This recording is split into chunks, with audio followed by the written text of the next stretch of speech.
am more or less insanely drunk. If I'm drinking, I'm insanely drunk. What other way to drink is there? I don't know any other way to drink, see? And I guess, there's a couple other things I will say about this. When I take a drink, alcohol, because I'm an alcoholic, not a heavy drinker, alcohol instantly changes my relationship to the outside world. It makes me better, but the real cool thing about it is it makes you better. That's faster than therapy, man. It gets me downtown right now, and everything's just fine, right? And probably, I would say the most important thing that separates me from my heavy drinking neighbor is this. And our book describes it. Given sufficient motivation, people can stop drinking who are non-alcoholic, and their lives potentially can get better. You take booze out of my system, but don't give me a substitute, my life's going to get worse. It's going to get worse to the point where I'm going to want to take my life or yours, depending, it just doesn't matter whose, but I'm not going to be in, homicide, suicide. I'm not going to be in a very good state of mind if you take booze out of the equation and I don't have a substitute. I don't have a spiritual solution. And of course, I don't know this for a long, long time into my life because I haven't met you guys, I haven't picked up the book, I haven't been to Alcoholics Anonymous. I grew up in a little town not too far from here, a little town called El Monte. My folks still live in the same house that they bought when I was 2 years old. El Monte's claim to fame is it was once written up in Time magazine as the most depressing little town in America. That ain't why I'm alcoholic, but if you go visit El Monte, you wouldn't begrudge a guy a couple of drinks, you know what I mean? Our other claim to fame when I was a kid growing up was a place called the El Monte Legion Stadium, and there was a DJ there named Art LeBeau, and he coined those immortal words, no Levi's or Capris, please, getting back to this restless, irritable, and discontent thing, I don't know if anybody can relate to this, because the book, on page 73, it says, more than most people, alcoholics of my type, of the hopeless variety, lead a double life, And I'm looking for my life. I'm looking for my life as a kid. I don't understand my family. I don't understand the people that come to visit. I don't know what any of this stuff is about. I'm looking out in the backyard and I see all these crazy Mexicans drinking long necks and knocking back tequila. And I think that at the hospital they changed the little wrist bracelet and I belong to some other family. I don't know who these people are. You know what I mean? And I always have these ideas. I have ideas. I don't know where they come from. I have them today. I have ideas. That's why sponsorship is so handy, because I can spend my whole life between my ears and not do a goddamn thing for another person. But the thing that catches my attention when I think about the effects of alcoholism prior to taking my first drink is that there and then always seemed attractive. Here and now I have a lot of trouble with. I don't do here and now very well, even today. Again, the benefit of sponsorship in the book and praying and meetings and all the things that provide structure for a guy like me, because I don't know about structure. I had an Uncle Albert who had a bar over in East L.A., and Uncle Albert died of a heart attack when I was a little kid. I remember hearing this. He died of a heart attack carrying a case of beer up from the basement. And he instantly became a hero in the family. He became like a folk hero, of mythic proportions, because he died with his boots on. He died in the line of duty, and so this is the stuff that's going on around me. I don't know if any of those people are alcoholic or not. I don't know if my dad is. I don't know if any of the people around me who drank heavy are, because I don't know what their internal experience of the disease is. I know what mine is. But I kind of filed away in my keen alcoholic mind that, when they were drinking, they seemed to be happy. And when they weren't loaded, there were dishes flying around in the house and fights and money problems and gambling problems and infidelity and all kinds of stuff. So, I kind of filed that away in my keen alcoholic mind. And but as I'm going down the road and on my, trudging my road of a happy destiny, I'm looking for a place. I'm looking for a place, and it's not happening. I'm in high school at good old El Monte High, and so I'm hanging with the vatos, but I don't know how to hang with those guys. I don't know what to do with them. And then I'm hanging with the surf crowd, and I don't know about those guys, and the car club guys, and the fighters, and then the eggheads. I had a couple of brain cells left, and trying to hang out with the Scholarship Society people, and all these various people. It's just like the book says, we're actors and actresses. I can do whatever is necessary. I can do whatever is necessary for a short period of time to get over on you, because I believe my survival depends upon it. I don't know what to do with you when I get you as a friend, because I don't know the first thing about being a friend when I'm out there. And the reason is, my whole life is defined by step one. So when I show up at the back door of Alcoholics Anonymous, I'm at step one. I'm a taker. I'm fully described by that first step. I'm all about my problems. I'm having trouble drinking. I'm having trouble staying sober. It's all about poor little Steve. I'm on page 62, man. It's about selfishness, self-centeredness. So I'm feeling my way through my life trying to find a place where I'm going to get mine. I'm feeling my way through my life to find the place where and I don't know this. See, I haven't been to you guys. I haven't been to Alcoholics Anonymous. I don't know that I'm looking for something on the outside of me to fill this hole on the inside. I don't understand it. So I'm going from group to group to group, and I finally find my people in my 17th summer. They are the drinkers and the dancers and the jive asses, man, and I am at home. I'm at home going to the dances. I'm at home, just being with the people who are going to get loaded. I would like to tell you, though, that I was, immediately hip, slick, and cool. That didn't happen. I was a blackout drinker from the gate. My first recognizable drink was my first recognizable blackout. I'm sitting up in the bleachers at a high school football game, and I'm swaying in the breeze, and I projectile vomit on about 4 rows of people up there. We're not talking about, Clint Eastwood here or some sort of macho hero. We're talking about somebody who really doesn't hold it very well. And, the alcohol has its moments for all of us, otherwise we wouldn't have done it as long as we did. I mean, I certainly had those moments. Every so often, I'd come up for air and think, this is pretty cool, but most of my drinking was an awful lot of what I just described for you, just crawling around on all fours, waking up in a puddle of my own vomit and that kind of stuff. I was about 19 years old, and I did kind of an unusual about face, and a lot of us do various things, kind of, zig and then zag. We take geographics, we do all kinds of stuff, and I got married at 19, and I got married to a young woman who she was a nice gal, but she didn't do what I did. She didn't drink like I drank. She didn't run the streets like I did. She didn't hang with the people I hung with. She didn't do drugs. She didn't do any of that stuff. I can't explain to you why I did that necessarily, other than it seemed like a good idea at the time, I don't know if you can relate to that, but that happened to me an awful lot, where I'd sort of come to in the middle of an experience and realize I had made what appeared to be a commitment. We were married for about 15 years. And, when I got married at 19, I didn't know anything about life. I didn't know anything about my disease. I had very little life experience. I wasn't a sophisticated guy. I had noticed that some of my partners were starting to die out there on the streets, and some of them were going to prison, and some of them were overdosing. But that's right in front of me. That's the way I led my life, Unless it was 15 inches in front of my nose, I wasn't paying attention to it. The world could have ended at the 5 o'clock news, and I'd have missed it, because I'm all about Steve. I'm so all about Steve that I'm in this marriage, and I'm in this marriage for 15 years. I wish I could tell you what that woman's favorite song was. I wish I could tell you what her favorite color was, her favorite perfume, her favorite TV program, her favorite food. I can't, because I wasn't there. I was dancing with my disease. I didn't know anything when I started that marriage. If you were to fast forward 15 years later, I have a fancy business card. I'm making more money than I ever expected to make. I have a lot of prestige in my business. I have a lot of property. I have a lot of toys. And I am 15 years less capable of being someone's husband at that point in my life than when I'm 19. And what I'm telling you is that's the disease of active alcoholism. That's the disease of active alcoholism. And we went through all sorts of experiences together, and I'll just describe one for you, not to impress you, just to help you understand that they didn't squirt it at me through a keyhole.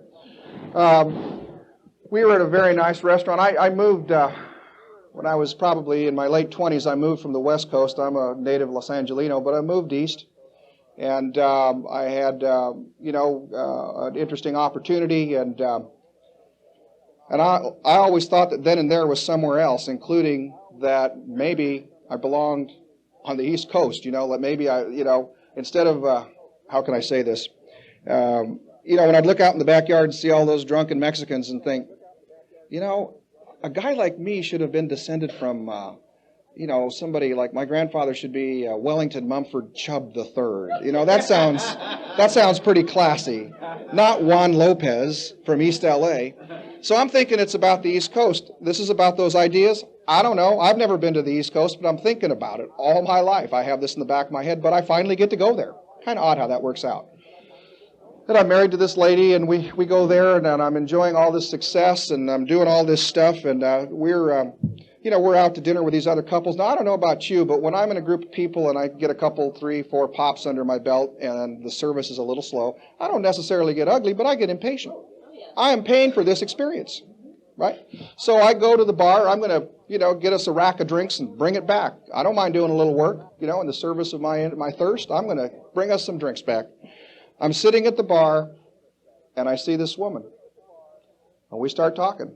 We start talking like we're old friends. I don't know how much time passes. I don't know what I've said to this woman. I don't know how far it goes until I feel a tug on my sleeve, and it's the woman I was married to at the time, my first wife. Now, let me tell you what didn't cross my mind, because I'm all about page 62, selfishness, self-centeredness. What didn't cross my mind is how she may have felt about that experience, the embarrassment, the hurt, being abandoned. You know what crossed my mind as a drinking alcoholic? Man, you are cramping my style. I need a little more elbow room here. This is embarrassing. What's this about? I'm not doing anything here. It's always somebody else's fault when I'm drinking. I don't know about you, but it is always someone else's fault. So my point is that I was less available in my active alcoholism to be anybody's husband than at 35 than I was at 19. That was the effect of the disease in my life. I knew nothing about relationships unless it was, what have you done for me lately? In parallel with this marriage and the way that it evolved, I had the experience of being more, I've heard a lot of you talk about this as well, the worse my drinking got up to a point, this is part of the illusion for me, the worse my drinking got up to a point, the more successful I became. And part of that success led me from the West Coast to the East Coast. Part of that success led me to have a fancy job with a fancy title. And I've been in the medical device business for almost a quarter of a century. And part of what I was involved with was working with surgeons up in Boston. It's a very strong medical community. My first trip to Boston, I'm involved in going to a party, and there's the tinkling martini glasses, and we're overlooking the River Charles, and there's Harvard off in the distance, and all of these famous surgeons, people that are somebody in my business. And I'm just like Bill W. First paragraph, Bill's story, it says, I'm a part of life at last. I hear the voice. The voice says you've made it. You're a kid from El Monte, barely got out of high school, didn't finish college, and you've made it. Somehow you have conned these people. That voice stayed in my head for about 30 seconds before the next voice came roaring through my ears. And any alcoholic of my type knows what the next voice is. How long is it going to be till they find out who they're dealing with? What are you going to do when they find out who you are? You're not like these people. You don't belong here. You're not good enough. What are you going to do? I'm looking for a hole in the ground to swallow me up because I believe the voice. I always believe the voice. There is no hole. So the first thing I do is I look for a bottle to climb into. Is it bad to get loaded at a party? I don't know. But the book does say that I'm the kind of guy who gets tight precisely at the wrong moment. Why is that the wrong moment? Well, I was invited the next day to go into surgery at the Harvard Medical School as a guest. I'm not a surgeon. I don't have an MD after my name. I'm a guest. I'm a technical visitor. I'm a guest. It's a rare privilege. Where did the morning find me? I'm in the doctor's lounge. I'm crawling around on all fours, and I am heaving up my socks in front of anybody who cares to watch. I'm willing to pay the price. Why am I willing to pay that price? I'm willing to pay that price because as the book describes me, it says my alcoholic life is the only one that seems natural to me. That's the only thing that seems normal and natural to me. Isn't that the way that everybody's drinking ends up? So in my case, that's the way that I go about conducting myself. And I'm going along and I'm having this experience in business, and things are good for a while. Things are real good for a while. And because I haven't been to Alcoholics Anonymous, I don't understand what's happening as my disease seems to need more and more elbow room. I'm not paying attention, but my drinking's getting, my life is organized around my drinking. My life is organized around my drinking, and I don't see it coming. And things start slipping. There starts to be a bit of a reversal. And I start seeing, I'm finding that this marriage isn't working. I'm thinking that I'm just claustrophobic in the relationship, and basically my disease just needs more room to operate. I'm finding that commitments and the things that I was doing in my business life that used to come easy, now I'm starting to fail. I'm starting to fall off that high wire. I'm starting to have problems. I'm starting to see, some embarrassing moments. Friends that I'm partying with, guys that I ran with and had good relationships with as just tight partners, they're starting to pull me aside and say, your drinking scares us. I had a friend of mine fly down from Boston to New York, take me to lunch, and say, I want to talk to you. This is a guy I partied with. And he said, your drinking is starting to scare us. And I don't know how you react to that, but my reception to that is not warm and fuzzy.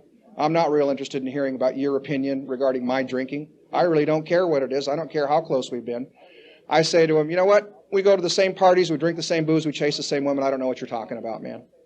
And so my disease takes another turn. And where my disease takes me is, it takes me away from the friends, it takes me away from the fancy restaurants, and now I'm drinking at home. I'm drinking at home with the, with the curtains drawn.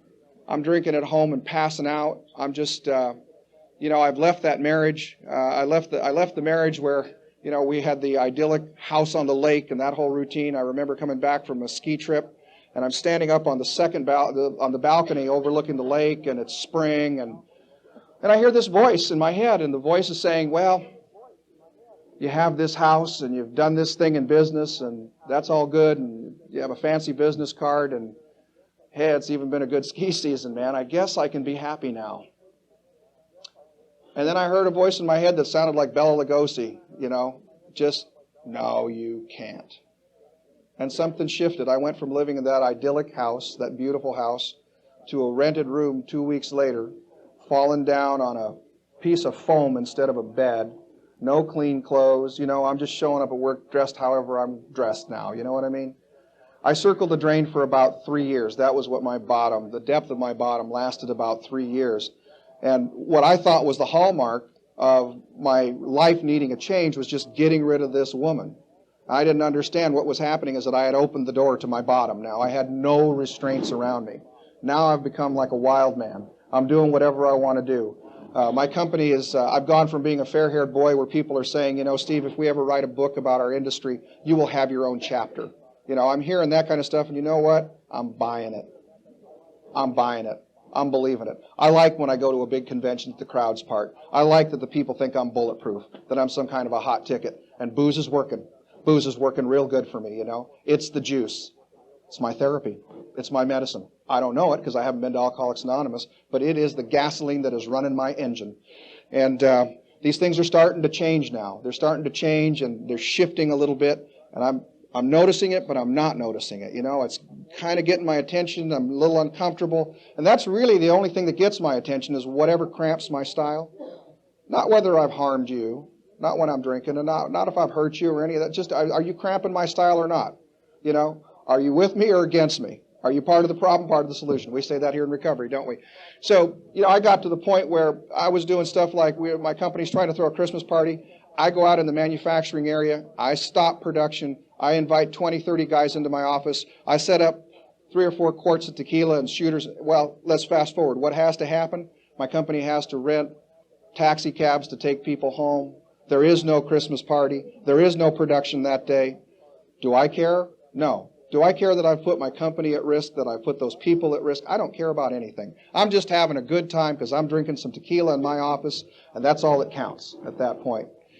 I got to a point where I had no friends, and that I would, the phone would ring on a Wednesday, and it would be my secretary, and she would say, Steve, are you coming in this week? Are you coming in this week?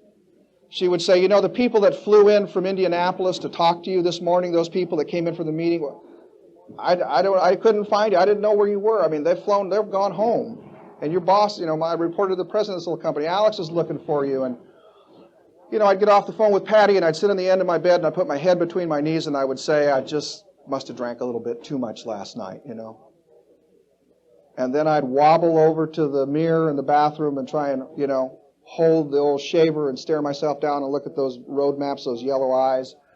And I'd say, my God, when is this going to end? The only problem is I don't know what this is. I don't know what I'm talking about. Booze has always been a friend. I have no idea what I'm talking about. Man, I am lost. So I keep doing this to the point where everything just collapses. Every relationship that had or could have meant anything to me collapses. I mean, I just burnt it down completely. And I remember talking to my ex-wife, and we were back talking by the time I got real close to my last drink.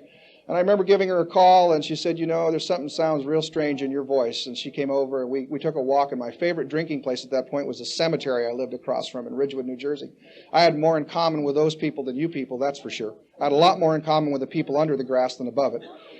And I remember, you know, I was complaining about some relationship that went south, or, you know, what they're doing to me at work, or some other thing. It's always about them. It's never me. I'm not a responsible guy. I'm a good guy, you know. I just drink a little bit too much. And she said a very short sentence to me. People have been saying it for a while. She said, Steve, I think it's your drinking. And I felt it like somebody had stuck a knife in my gut. Because the night before I had been out, and I had tried to go to a play. And the first time ever in my life, I had the experience on page 52 where we can't imagine life with or without alcohol. I'm in this play, and I got a flask, and I have to go outside every 15 minutes. And I'm trying to take a pull off of this flask. And there's a voice. And the voice is saying, man, if we don't get some of this choked down, we're going to die. But there's another voice that says, if we take one more drink of this stuff, it's going to kill us. And I'm standing in the middle there, and I'm completely confused. I don't understand what's going on with my friend, because alcohol has always been the solution. One more time, my disease turned left, needed more elbow room. I didn't see it coming, because I don't understand alcoholism. I'm just seeing my relationship to booze, and that's about all I can make out of this, right? So this next night, when she called my bluff, because I had no defense against the truth. I had run out of lies. I had no defense against the truth. She said, I think it's your drinking. And I finally just said, I'm really tired. I'm just really tired. And if I could just lay down here and not get up, that'd be all right. That'd be okay. You know, I was all out of ideas. I just couldn't dance anymore. I couldn't debate anymore. I just didn't have anything else to say. I didn't get to you guys right away. I shook for a couple of weeks, literally, man. I couldn't hold a full cup of coffee. I thought Easy Does It was an Amway slogan. I mean, I didn't know what you guys were about. I just didn't, you know. Somebody fortunately stuck a copy of A New Pair of Glasses under my arm, and I read that for about 5 weeks, and I believe it saved my life. And I got to you guys, and I got embarrassed into coming to my first meeting. A guy that I used to drink with, who was a surgeon, who became a friend, he asked me what I was going to do about this not drinking thing, and I said, well, I'm doing it. I'm not drinking. He said, no. He laid a bunch of AMA literature on me about, you know, basically, just to cut to the chase, that AA is the answer. Even amongst the medical community, they recognize that the best chance we have is Alcoholics Anonymous. At least that was his opinion. And his wife was an MD as well, a doctor. And he said, let me ask you a question, Steve. Are you too embarrassed to go to an Alcoholics Anonymous meeting? And for some reason, I answered the guy truthfully. I hadn't been telling the truth for a long time. I said, yes. And he said, well, let me explain something to you. I have seen you do far more embarrassing things drunk than go to an Alcoholics Anonymous meeting sober. So I said, well, the defense rests. Okay. All right. Okay. I'll go. So I came to you, and I didn't want to come to you. I didn't know who you were. I didn't know anything about alcoholism. I didn't want anybody to know anything about this. You know, I thought it was like so secretive.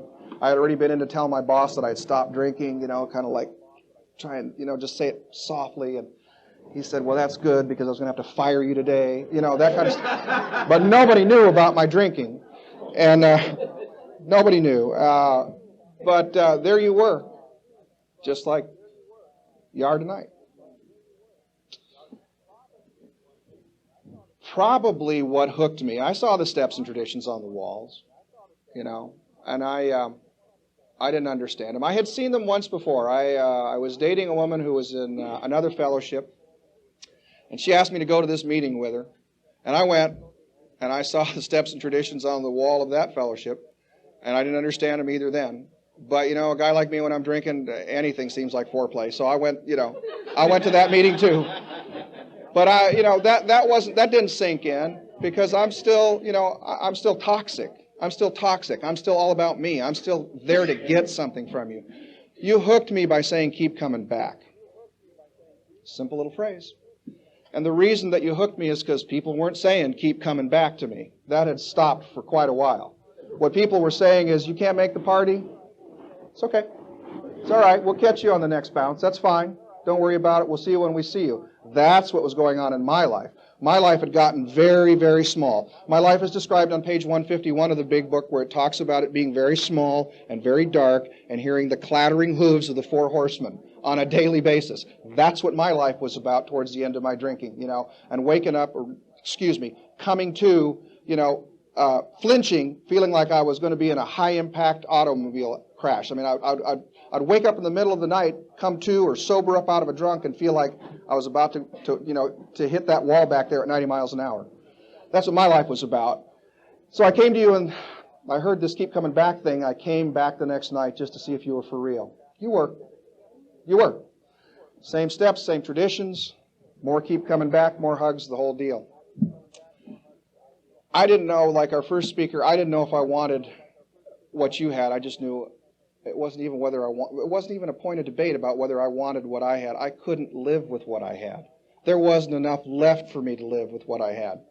It was either you or I'm going to take my own life somehow. Fortunately, I'm a coward.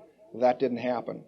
I got involved with Alcoholics Anonymous, and for the first 3 years I was active. I had a sponsor. I was a sponsor. I did some speaking in AA and panels and this and that. I did a whole bunch of stuff. And I'd like to stand here and tell you that I have been for 17 years a poster child for recovery in Alcoholics Anonymous. That isn't true. I'd like to tell you that, but that isn't true. What my sponsor says is that the ego has remarkable recuperative powers. And at about 3 years, it dawned on me that I'm a lot smarter than the rest of you. That I hear you talking about finances and romances and your issues and the difficulties, and I'm like, no, this isn't happening. I've done all this, all the H&I and all the steps, and I've got a sponsor, and I've made some amends, and I'm doing this, but you know what? I fell through the trap door in the first step. On the back side of it, unmanageability, I hadn't surrendered that. I'm still thinking, because I'm smart, and I get these ideas. You give me back my money, property, and prestige, what unmanageability? I don't have any unmanageability. You just give me back what I need to operate, and I'm all good. So, I'm not going to go out and drink, and I'm not going to separate myself completely from Alcoholics Anonymous, but I start what has affectionately come to be known as Steve's not-so-excellent adventure in sobriety. I'm doing all kinds of outside issues. I'm not here to denounce them. I'm just here to tell you that for an alcoholic of my type, they didn't lead any place good. They certainly didn't put me in a position to be of service to Alcoholics Anonymous or the new man or woman coming in the door who's still suffering. And my sponsor has convinced me that I don't have to pick up a drink to be completely useless to Alcoholics Anonymous. My sponsor has also convinced me that it is possible to be physically sober and mentally ill right in the middle of Alcoholics Anonymous. Because he's heard my inventory and he's watched me for a little while. So I went off and I did stuff. I did all kinds of stuff. And I don't have time to tell you everything that I did in that 10 years where I would just come and visit you, sit in the back of the room, take the group's inventory, judge you, resent you, validate my position, doing all this stuff. You know what I mean? Because I'm smarter than all of you people. There's only one problem. I am getting sicker and sicker and sicker. The fourth tradition says, when I withdraw from the solution, I become sicker and sicker by the day. I don't recognize that any more than the worsening effects of my drinking. See, this isn't about smart or dumb or any of that stuff. It's about surrender. I studied 3 different kinds of martial arts. I'm studying Japanese tea ceremony. I am holding teddy bears and doing grief work. I'm getting in touch with my inner child and my inner Republican and everything else. I'm doing all kinds of therapy, highly confrontational group therapy. I'm fasting. Man, I've got a naturopath and an iridologist and I'm doing rebirthing and Reiki and breathing, aquagenesis. I am just flat getting with it. I am doing everything but being a sober member of Alcoholics Anonymous. I am just physically sober, and that is it. I owe that to you. I owe that to you, that I didn't pick up a drink. I just got lucky, but it says, here's what you did for me. It says in the first step, in the treatment in the 12 and 12, it says that when one alcoholic is firmly planted in the mind of another, the devastating nature of this disease and all its consequences, he can never be the same. I at least had that much from you, and that saved my butt. Fast forward, I am 13 years physically sober. I'm as sober as I am right now physically. I want to take my life every single day. I am back on page 152. I don't understand my life.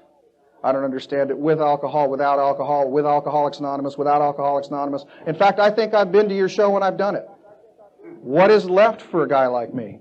I've done all this therapy stuff, and I'm not here to denounce therapy. It probably works well for my non-alcoholic neighbor. There's a problem with the stuff for me in my experience. Here's the problem. And I'm an informed consumer, I assure you. Every therapy that I've ever been acquainted with has one objective and only one objective: empowerment. It's the only way it can be sold. My big book has convinced me that I must surrender. So those kinds of activities had my ego going in the wrong direction for a lot of years, and I was a willing participant. I must surrender on a daily basis. I must attempt to live in that third step prayer to see if I can be helpful to another human being. It's not in my nature.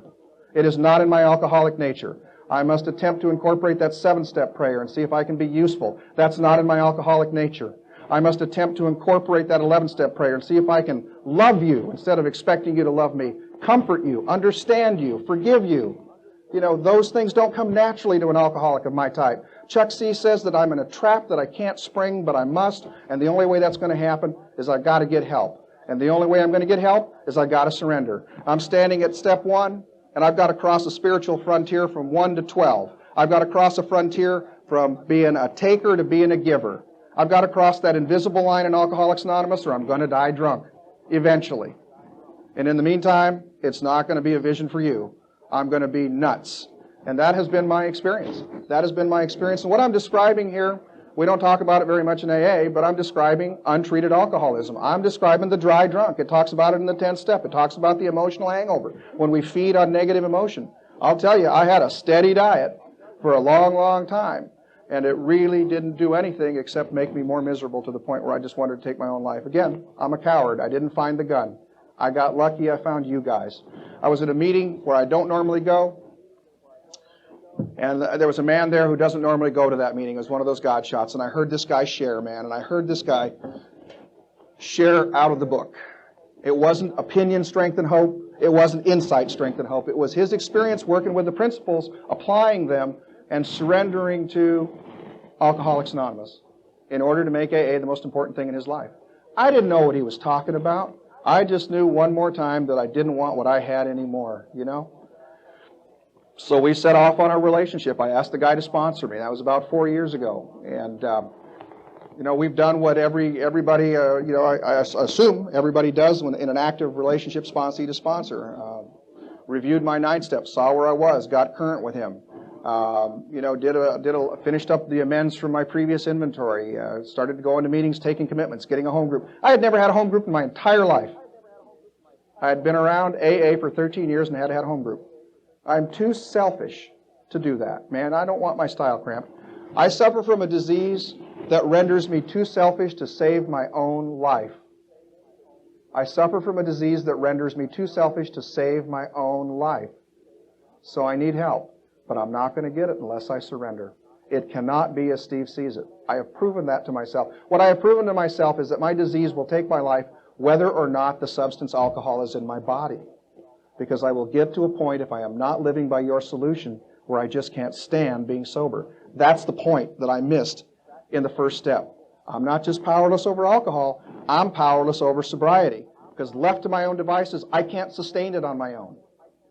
I can't support it on my own. I can't mediate the effects of my alcoholism with a job, with a woman, with money, with therapy, with anything. I cannot mediate the effects of my disease in my own hand. I don't have the power to do it.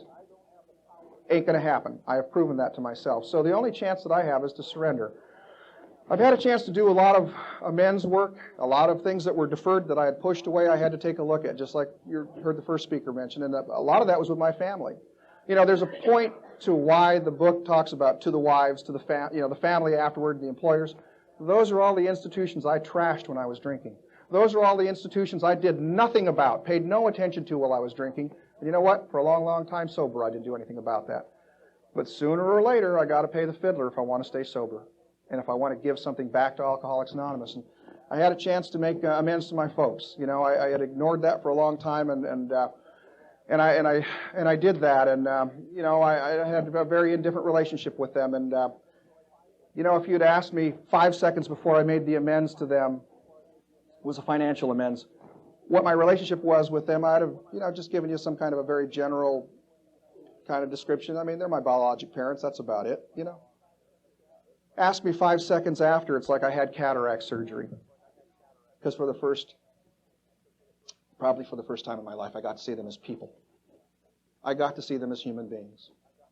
I got to see that they have their own path and their own dignity, their own higher power. That was such an unexpected gift from the promises, you know. And I remember sharing that with my sponsor and his sponsor, and Johnny leaned over and he said, "New pair of glasses, Steve." Yeah, exactly that. And I never know what's going to happen from the promises as a result of just doing what I'm asked to do around here. You know, I'm way overpaid as a result of, just doing a few simple things around here. During the course of my relationship with my sponsor, at the end of that 13 years, my marriage was threadbare, my work life was trashed, my finance, all the things that I was going to handle because I'm so smart, man, it was all in the tank. And one of the areas that I thought, well, for sure, having a strong sponsor is going to help me rebuild is the most difficult area of my life, my professional life. That has been the most difficult area of my life sober. And every time I'd bring it up with this guy, he'd say, "Nah, just do what's in front of you. That'll take care of itself." And I'd be calling him up saying, "My business has failed. This is going to happen. I'm going to be living in a cardboard box. Just go help somebody. Go to a meeting. Do what's in front of you," so on and so forth. So I get another idea because I'm full of them. I figure, well, if I'm going to do, if I do a thorough inventory with this guy, we've got to confront these issues. We've got to confront this whole thing. So I lay out my dreary little life one more time in front of him. And I think we're gonna look at the business side of things and all this stuff. And when we get to the 8-step list, he says, "Tell me one more time about your relationship with your parents." I said, "Okay, boss, but I made amends with them, And he said, "Well, just tell me about the relationship." So I tell him, and I say it like this: I left home when I was 19. I never took a nickel from those people, and I've never looked back. I'm a self-made man. The operative word there is I. And he said, "Well, I'll tell you what you need to do." He says, "Why don't you start calling your mom on Sundays?" I must tell you that I've always had a very difficult relationship with my mother. I have no patience for anybody who asks me a question because I'm a busy guy. I'm an important guy. I don't have time for questions. My sponsor knows this because I had described the relationship or lack thereof with him, and he says, "Well, why don't you start calling her on Sundays?" About a month into this, I mentioned to him, "It seems to be getting a little easier talking to my mom on the phone." And he says, "Well, Steve, when your life isn't a mystery, people don't have to ask you so many questions." Then an odd thing happens, and I'm still asking him about all this work stuff and so on and so forth, and he's do what's in front of you, and I'm getting frustrated, but I'm still following direction.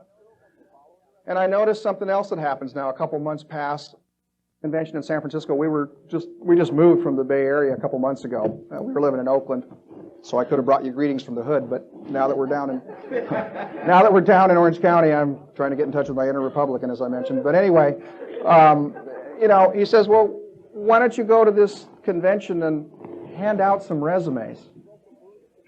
Go from booth to booth to booth handing out resumes." Asking me how much I enjoyed that idea. This is a place where people thought that, I'm God 15 years before. I'm going back and running into my partners who are very, very successful, and I'm handing out resumes in front of these people. I've got good news for you, newcomers. It doesn't matter what your motives are for following your sponsor's direction. I'll tell you why I followed mine. Because I didn't want to come home and tell him I hadn't done it. That's it. So I followed his direction.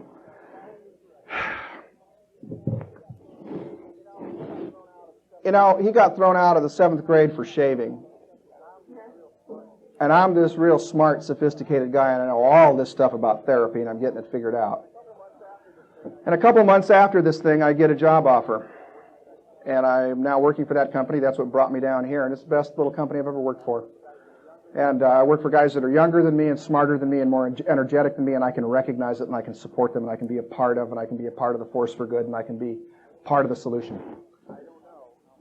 I don't know how my sponsor could possibly know that I needed to heal my relationship in my family in order to be a worker among workers out in that world. How does a guy who hasn't graduated from 7th grade know that? The magic is in this book, in those steps, in those traditions. The promises are powerful. Because that's exactly what it is. You can't get from one place to the next, at least I can't, not on my own steam. I can't connect the dots from one experience to the next, you know. And I'll share with you one last thing here. If you're new, and I've mentioned sponsorship a lot, and you'll hear it tomorrow night, you'll hear it somewhere else. A lot of people talk about it. I'll tell you why it's so important for me. See, I'm really grateful that Alcoholics Anonymous is not a degree-granting institution. I'm really grateful that it's not the kind of thing where I have to get it in 4 years or I'm out of here. I have only so much time. I'm really grateful that when that I was hurting enough to want to re-engage with you guys, that there wasn't somebody at the back door saying, you know what? Yeah, we understand that you'd like to pull it together, that you'd like to come back, you'd like to be a regular member, you'd like to start giving, but your time's up. You've run out of time, Steve. You know, that we only allow you to try this for fill in the blanks, a year, 5 years, 10 years. Man, I was 13 years sober when I attempted to come back and be an active part of Alcoholics Anonymous. To the contrary, how I was welcomed, and I'll share this experience, shortly after my sponsor took on my case and started working with me, he became deathly ill. He was hospitalized. We thought we were going to lose him. We thought he was going to die. And I don't know if one thing was connected to the other, him starting to sponsor me and getting sick or just what. But anyway, there you have it. And we thought we were going to lose him, but he came out of the hospital, and he was at home, subsisting, and we're taking care of him. The babies form a bucket brigade, and we're cleaning, and we're cooking. We're bringing over meals. We're filling prescriptions. We're running around, as my friend Sharon B. says, just doing the deal. We're just doing whatever's necessary. On one particular day, you'll have to excuse me because I get a little misty on this, but it was my turn to bring lunch over. And none of the guys were there. None of the guys were at the apartment. My sponsor was, I thought, asleep on the couch. So I put out the food. I put out a little soup and some juice and some things, and I figured, well, I'll just sit down here, and if he wakes up, maybe I can help him do something. Maybe he needs his medication or something. So I'm watching him, and he's laying there quietly, and I'm thinking he's asleep, and all of a sudden, he rouses himself, wakes himself up, kind of shakes off the sleep, and I can see that he's in a great deal of pain trying to sit up, and I try and help him, and he doesn't want any help. He just sits up. And I'm watching him, and he says, out of left field, Steve, I want you to know that Alcoholics Anonymous will never fail me. And he repeats it. He says, Steve, I want you to understand that AA will never let me down. Now, if you can just set aside for a moment the fact that I was there to be of service to him, if you can set aside for a moment the enormity of that message, what his actions, and this is what I need, and this is the whole point of this, is I can't get it between my ears. I'm not smart enough. That's what this is, leading me to every day, that my surrender is that I need to be around you people to see the example of your actions. And his actions said to me, Steve, you need to understand. Your life depends on understanding that there is no time when it is too inconvenient or uncomfortable to carry the message of Alcoholics Anonymous. He saved my life that day. What he was demonstrating to me is in our book on page 20, where it says that our very lives as ex-problem drinkers depend on our constant thought of others and how we may meet their needs. Now, I didn't know what he was doing for me then, because I'm a taker, man. I'm a loser. I don't understand givers. But I understand his actions. I understand him today. And, if you're new here tonight, all I can tell you is that sponsorship has changed my life irrevocably. And I hope before you leave the room, if you don't have a sponsor, that you get one. It doesn't matter who, because if you're new here, you wouldn't know a good sponsor. He was standing on your foot. Just get somebody who's into action here. Just get somebody who's showing up, who's being a part of this. Get anybody who laughed right now, because laughter is part of the magic of Alcoholics Anonymous. It's part of the healing medicine. And, I'll just leave you with, I like to let the book have the last word. It says, we hope that no one will consider these self-revealing accounts in bad taste. Our hope is that many alcoholic men and women desperately in need will see these pages, and we believe that it is only by fully disclosing ourselves and our problems that we will be persuaded, and our problems that they will be persuaded to say, yes, I am one of them too, I must have this thing. Thank you for letting me share.